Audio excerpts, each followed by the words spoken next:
Hello and welcome to this short snippet on the ACSF. Today I have got Cara Schultz with me. Cara's a TAFE New South Wales head teacher for education and support, and she's based in the West region. Thanks for meeting with me today, Cara. Thanks, Jodie. No worries. It's good to be here. So, Cara, our learners are currently learning about the CSFW and the ACSF. And I know that you have dyslexia, which is a massive learning barrier, and you've struggled with learning in the past. So I just wonder if you could share some of your experiences, both before your learning issue was identified and also afterwards. What barriers did you face prior to identifying your learning disability? And what strategies did you identify and use once your learning issue had been identified? And how have these made a difference to the way that you learn? I know that's a lot of questions, so I can go back if you need me to. No, that's great. Thanks, Jodie. Look, I think, I actually learnt that I was dyslexic later on in life. I have my dad is severely dyslexic, so I've grown up with him, watching him to struggle with his reading and that sort of thing throughout our lives. So then when I had my children and I identified the same patterns in their learning and the same gaps, shall I say, and I actually had taken them into Sydney to be assessed by a leading doctor that's done a lot of research in ADHD and dyslexia. And it wasn't until they were being assessed that, unbeknownst to me, they were assessing me at the same time. Now, whilst I was at school, I'd gone through years right up to year 12. I'd always, I was an average student. I always got sort of the 70s and 80s. I did well, but not fabulously. I was always a slow reader, so I thought I was lazy. So I never read for pleasure because it just wasn't pleasurable for me. I read what I had to get through, and that was it. So it wasn't until later on in life, when the kids got assessed, that they assessed me at the same time. So when I left year 12, I'd actually become a hairdresser and a makeup artist, and I had businesses, and reading and writing really wasn't that critical for me in terms of my chosen career. And it wasn't until I started teaching hairdressing that I actually realised that I wanted to take my teaching further. So I still at that stage didn't know that I was dyslexic. So I did my first bachelor degree. And I often say to people that when I read, it used to take me 2 to 3 times as long to comprehend the message that is in the written word. So I always, again, just thought it was just me being a slow reader, and it would take me 3 times as long to understand the information that I did. So I actually was thankfully successful in getting that bachelor's degree, but it wasn't until later, as I said, when the kids were born and I had them assessed, they actually assessed me as being dyslexic as well. For me, it was a real aha moment for me, because it was like, oh my God, I'm not just lazy, I'm not slow.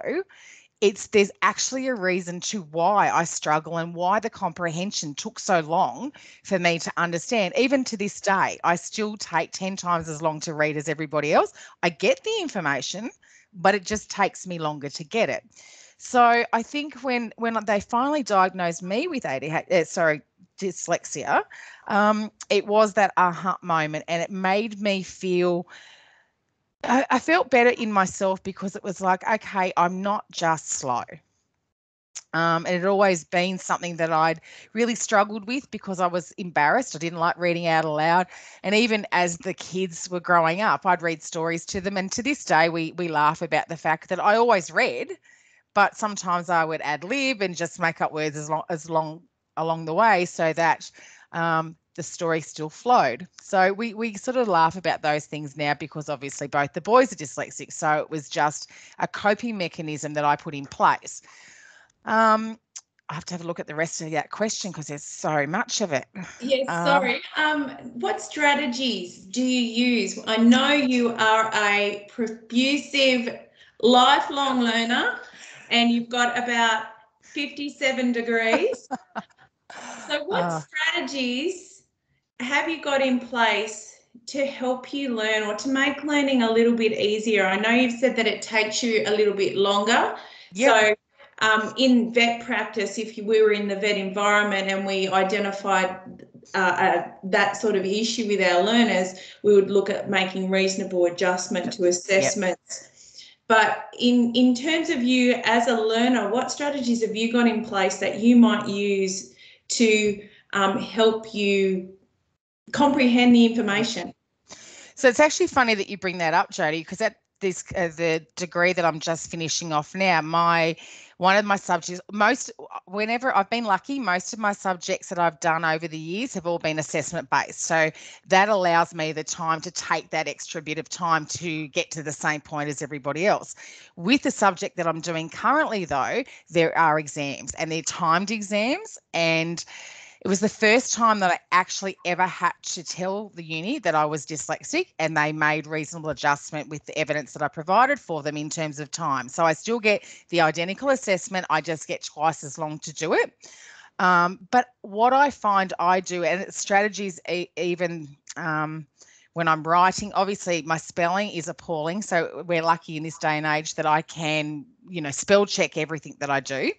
But you come up with strategies that are individual to yourself as well. So a lot of people will actually hide because they're ashamed of the fact that they have a disability, a learning disability. And I find that I did that for a while, but I will just tell people now, and I say, look, my spelling's appalling, and that's the way it is. But I mean, I carry your phone, so most of us have our phone these days. So if I'm really stuck, I'll actually Google how to spell something.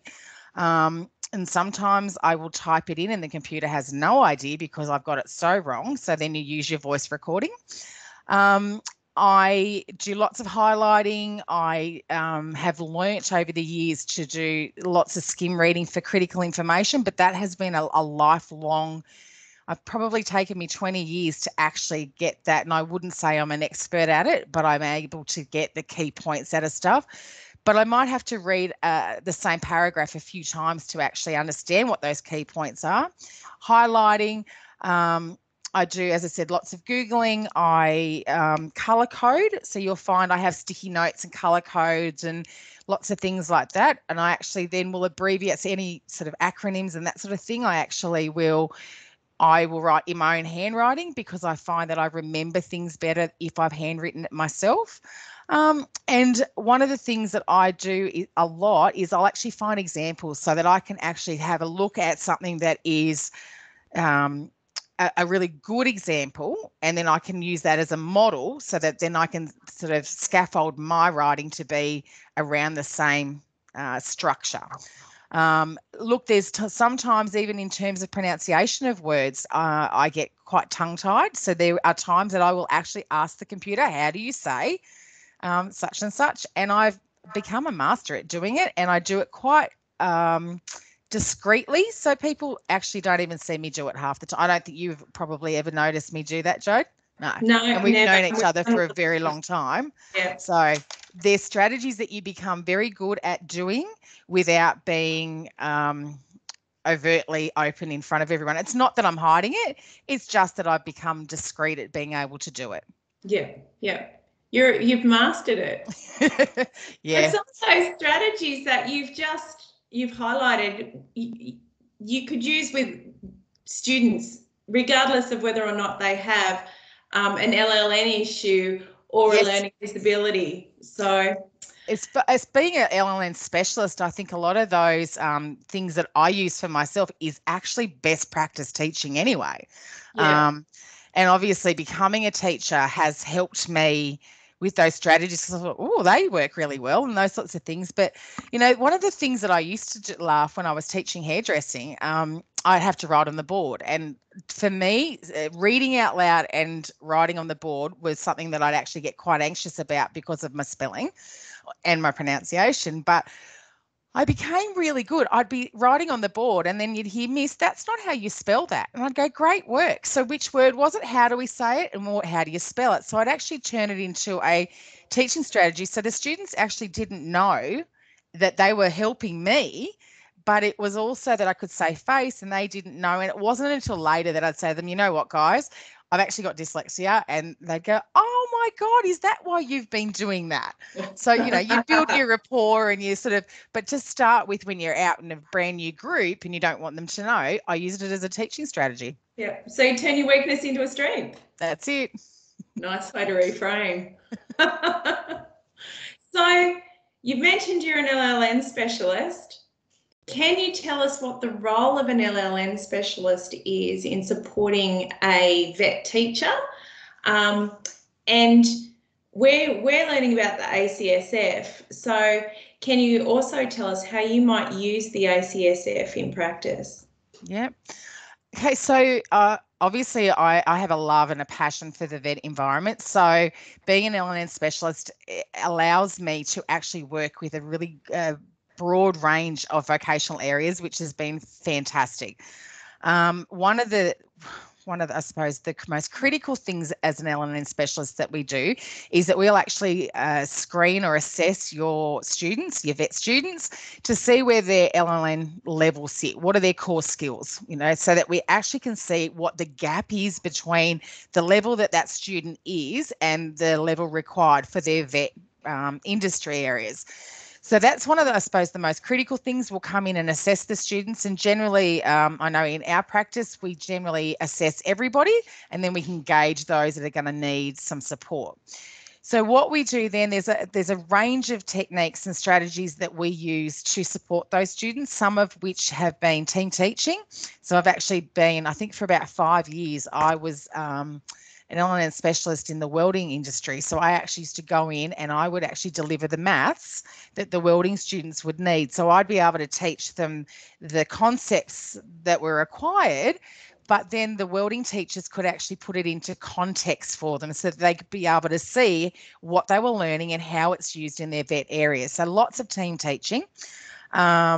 There's lots of different areas. We might work one-on-one with some students. So this afternoon, I'll be working one-on-one with a student that has LLN issues, and I will be supporting him in getting through his coursework with the requirements.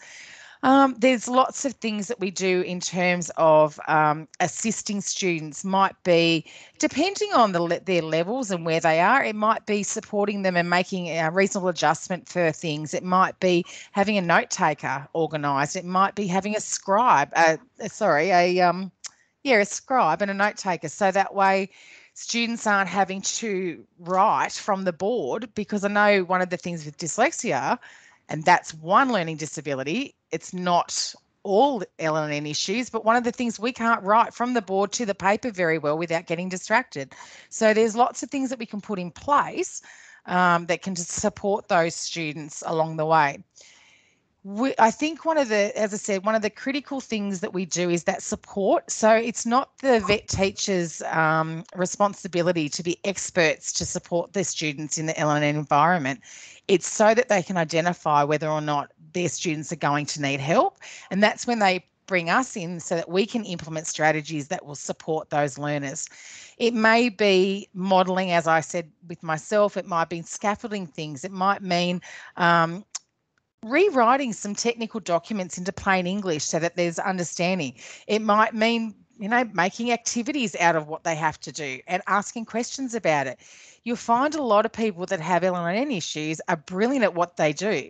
It's just that they really struggle with putting it onto paper. So if you can actually make the tasks achievable in a practical way, you'll find that some of these people really thrive. Fabulous. Thank you. You're welcome. Thank you. So, Cara, lastly, before we close, can you tell me how studying in the vet sector has impacted on your life? Okay, well, look, Jodie, you know how much I love vet. I think vet is an incredible opportunity for students. In terms of myself, I really don't believe that I would be where I am today, but if I hadn't started in the vet environment. Obviously, being I remember being a slow learner and a slow reader. I started in my hairdressing career, and when I finally decided that I was going to go to uni and do vet, I had a client that said to me, "Oh, you're only a hairdresser. How do you think you're going to manage that?" And I think that I learnt skills, and I learnt that I could do it.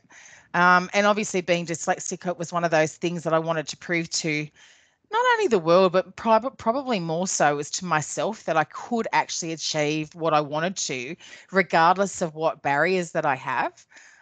So the vet environment, to me, I believe my entire family would not be where they are today without the vet system.